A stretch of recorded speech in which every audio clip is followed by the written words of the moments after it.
నమస్తే మిత్రులారా, నేను జర్నలిస్ట్. బీజేపీ అంటే నిద్రపోయే పార్టీ. ఆ పార్టీ తెలంగాణ కోసం ఏమైనా పనిచేసి పెట్టిందంటే గాడిద గుడ్డు చూపెడతారు. చూసినవా? రేవంత్ రెడ్డి నెత్తి మీద వేసుకొని గాడిద గుడ్డు చూపెట్టి 6 గ్యారెంటీలను రాసి చూపెడతారు. చూసిర్రా? ఈ బీజేపీ పార్టీ ఏనాడైనా కేంద్రంలో గొంతిప్పి మాట్లాడుతుందా అని మనం చూద్దాం అనుకుంటున్నాం. కానీ ఏ ఒక్కరు కూడా మాట్లాడడం లేదు. కాంగ్రెస్ పార్టీ నుంచి 8 ఎంపీలు, బీజేపీ పార్టీ నుంచి 8 ఎంపీలు, మరి 8 ఎంపీలు కలిసి 16 ఎంపీలు అయ్యారు. అయినప్పటికీ వీళ్ళు ఏం చేసారు? వీళ్ళ వల్ల ఏమైనా అభివృద్ధి అయ్యిందా? కేంద్రం నుంచి ఏమైనా నిధులు తెచ్చారా?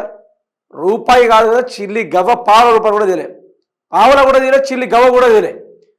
వీళ్ళు ఇక్కడ నుంచి పోయి తెలంగాణ సొమ్ముని వీళ్ళ కిరాయిలు సరిపోయినాయి తప్ప వీళ్ళ ఆనందం తీసుకొచ్చింది ఏంలే. ఢిల్లీ గేట్ దగ్గరలో ఉన్న ఆ గడ్డిపోస ఉంటుంది కదా, అది కూడా ఆ నుంచి పీక్కొని తీసుకొని రాలే. అయితే వీళ్ళు ఇప్పుడు ఏం చేస్తారు? పార్లమెంట్ లో మీరు మాట్లాడాలంటే you pass, I pass, that pass అనుకుంటూ మీరు పాస్ చేసిస్తా ఉంటారు. Mister Bandi Sanjay item number 6 అనగానే పాస్ పాస్ పాస్ అంటాడు. కథం. ఆ తిరిగా ఈ మిగతా వాళ్ళు ఎంపీలు కూడా కేంద్ర ఎంపీలు ఉన్నారు, అయినా కూడా వాళ్ళు మాట్లాడడం లేదు. అంటే తెలంగాణ గురించి వీళ్ళకు సోయి లేదా? తెలంగాణ కోసం నిధులు దేవాలి, గెలిపించిన ప్రజలకు మంచి అభివృద్ధి చేసి పెట్టాలనే వైనం అట్లాంటిది ఏది కూడా లేదా? అయితే రేవంత్ రెడ్డి గారు తరఫున ఉన్న ఎంపీలు కావచ్చు, ఇటు బీజేపీ తరఫు నుంచి ఉన్న ఎంపీలు కావచ్చు, ఏ ఒక్కరు మాట్లాడకపోవడంపై సర్వత్రా విమర్శలు. ఏమనంటే మతాల మీద కంటే ముందుకు వచ్చేస్తూ ఉన్నారు. మతాల మీద మాట్లాడడానికి, సోమవారం నుంచి శనివారం లెక్క పెట్టడానికి, లేకుంటే గుళ్ళో ఉన్న వ్యవహారాలను చెప్పడానికి తప్ప ఈ రేవంత్ రెడ్డి వచ్చినప్పటి నుంచి ఎన్నో గుళ్ళు కూరగొట్టారు. అయినా కూడా బీజేపీ వాళ్ళు బయటకు వచ్చి మాట్లాడలేదు. ఓన్లీ ముస్లింలను టార్గెట్ చేసుకుంటూ ఆ యొక్క మసీదుల కాడికి పోయి జై శ్రీరామ్ అని నినాదం వేసుకుంటూ జెండాలు వేసుకుంటూ తిరుగుతూ ఉంటారు. కానీ రేవంత్ రెడ్డి గుళ్ళను కూరగొడితే మాత్రం ఏ ఒక్కడు మాట్లాడు. సనాతన ధర్మాన్ని కాపాడేటోళ్ళం మేమనేటోడు మాట్లాడు. ఇలా సోమవారం నుంచి ఆదివారం అనే దాకా లెక్క పెట్టడం మాట్లాడు. ఎవరు కూడా మాట్లాడు. ఏదో వీళ్ళే సనాతన ధర్మాన్ని మొత్తం ప్రొటెక్ట్ చేస్తున్నట్టు. బీజేపీ దోచుకోవడం తప్ప ప్రజలకు పంచింది ఎక్కడ లేదు. ఏ ఒక్కరోజైనా ప్రెస్ మీట్ పెట్టి మాట్లాడే దమ్ము లేదు. ఎవరైనా ఇప్పుడు మీరు ఎప్పుడైనా నరేంద్ర మోడీ ప్రెస్ మీట్ చూసారు? ఎప్పుడైనా ప్రెస్ కాన్ఫరెన్స్లో కూర్చొని ప్రెస్ వాళ్ళతో మాట్లాడి వాళ్ళు అడిగిన సమాధానం క్వశ్చన్లకు ఈయన సమాధానం చెప్పు ఎక్కడైనా చూసారా మీరు? ఎందుకంటే ఆయనకి ఏం రాదు కాబట్టి, నరేంద్ర మోడీ అనే వ్యక్తికి ఏం రాదు కాబట్టి. అట్లాంటి వాళ్ళు ఈరోజు మన నాయకులుగా పరిపాలిస్తూ ఉన్నారు. పెద్దల సభలో తెలంగాణ గొంతేది, పార్లమెంట్లో తగ్గిపోతున్న తెలంగాణ వాయిస్, రాష్ట్రంలో ఖాళీ అయిన రాజ్యసభ స్థానాలు. ఒకరేమో పక్కా నాన్ లోకల్, ఇంకోరేమో టీడీపీ బ్యాచ్ రేవంత్, నోటు దోస్ వేం నరేందర్ రెడ్డి. ఉద్యమకారులు తెలంగాణ వాదులకు హ్యాండ్ ఇచ్చిన హస్తం పార్టీ. బీసీ రిజర్వేషన్ల వ్యతిరేకి అభిషేక్ మను సంఘ్వికి పట్టం. ఇప్పటికే నిధుల వేటలో తెలంగాణ ఎంపీలు ఫెయిల్. పార్టీని నమ్ముకున్న విహెచ్ యాష్కిలకు మొండి చేయి. తెలంగాణ ప్రాముఖ్యతగా కంటే వ్యక్తిగత విధేయతకే పీఠం. మీ అంటే రేవంత్ రెడ్డి ఏం చేస్తా ఉన్నాడు?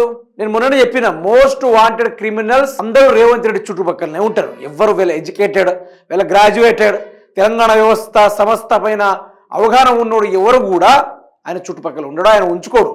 ఓన్లీ తమ రెడ్డి సామాజిక వర్గాన్ని, లేకుంటే ఓటుకు నోటు కేసులు దొరికిన దొంగల్ని తీసుకొచ్చి ఆయన పక్కన పెట్టుకున్నాడు. మన ప్రజలు కూడా గొప్పలే. ఓటుకు నోటు కేసులో ఉన్న దొంగని కూడా సీఎంని చేసిర్రు. మరి సీఎం గారు ఏం చేసిర్రు?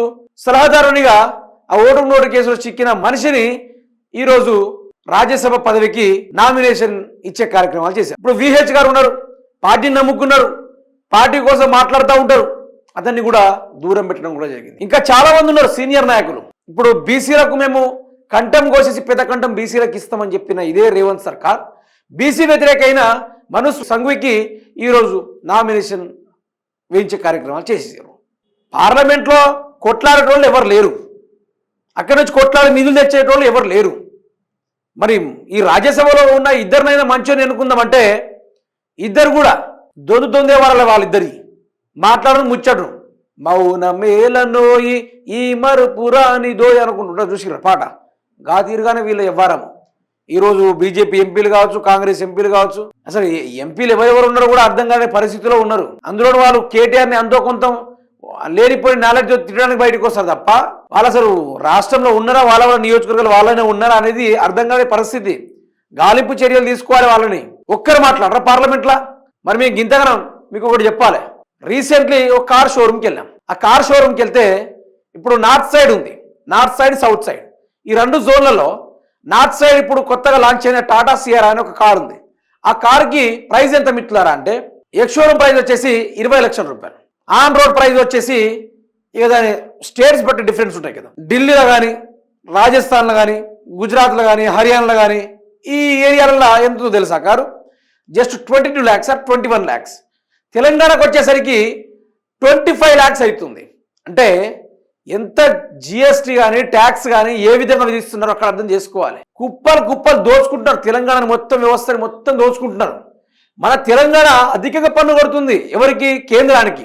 ఏ భారతదేశంలోనూ ఏ రాష్ట్రం కట్టినంత పన్ను ఈరోజు మనం కడతా ఉన్నాం. అయినా కూడా మనం ఒక్క రూపాయి నిధులు పోయి అడగొద్దు. అసలు అడిగే దమ్ము ఉంటుంది కదా. అంగుటి బ్యాచ్నంత ఎన్నుకుంటే ఏం చేస్తాడు? ఒకరేమో మతోన్మాది అంటాడు, మరొకరేమో కేసీఆర్ అప్పు చేసినట్టాడు. పార్లమెంట్లో కేసీఆర్కి ఏమైనా సంబంధం ఉందా? పార్లమెంట్లో పోయి కేసీఆర్ అప్పు చేసిండా? పార్లమెంటే బల్ల గుద్ది చెప్తుంది ఈరోజు. ఏమని? ఈరోజు ప్రతి ఒక్క అక్కడ ఉన్న ఎంపీలు కావచ్చు, కేంద్ర మంత్రులు కావచ్చు, అందరూ ఏం మాట్లాడుకుంటున్నారు? ఓన్లీ తెలంగాణ రాష్ట్రం గురించే మాట్లాడుకుంటున్నారు. కేసీఆర్ మిషన్ భగీరథ పెట్టాడు, అట్లా పెడితే బాగుంటుంది. కేసీఆర్ గారు మిషన్ కాకతీయ ఏర్పాటు చేసిండు, అట్లా చేస్తే బాగుంటుంది. కాళేశ్వరం గారు అందరికీ నీళ్ళు ఇచ్చిండు, అది బాగుంటుంది. వాటర్ కన్జర్వేషన్ కోసం చెక్ డ్యామ్లు కట్టిన అది కూడా బాగుంది అనుకుంటూ ఈ విధంగా కేంద్రంలో మాట్లాడుకుంటూ వచ్చారు. మరి మనల్లో ఎక్కడ? మన సుధపూసలు ఎడిపోయిర్రు. మనలో ఎందుకు మాట్లాడతలేరు? నిధులు తెస్తారా లేకుంటే తెలంగాణ సొమ్మును ఊడుస్తారా? కొన్ని వేల కోట్ల రూపాయలు వీళ్ళు దోచుకొని తింటూ మళ్ళీ ప్రజలకు జేబుల చిల్లులు పెడుతూ వీళ్ళు కేంద్రానికి కట్టుకున్న వ్యవస్థ అవపడుతుంది. అవసరమా? మరి నీకు అడిగే దమ్ము లేనప్పుడు రాజీనామా చేయాలి, పోటీ చేయకూడదు, నిలబడకూడదు. నీ ప్లేస్లో వేరేవాడు వస్తాడు, దమ్మున్నోడు వస్తాడు, ధైర్యం ఉన్నోడు వస్తాడు, కేంద్రంలో గొంతెప్పి మాట్లాడేటోడు వస్తాడు. మీకు సరిగ్గా హిందీ రాదాయే, ఒక ఫామ్ మీద సరిగ్గా సైన్ పెట్టడం రాదాయే. మీరందరూ ఈరోజు ఎంపీలు, కేంద్ర మంత్రులు అందరూ అయిపోయారు.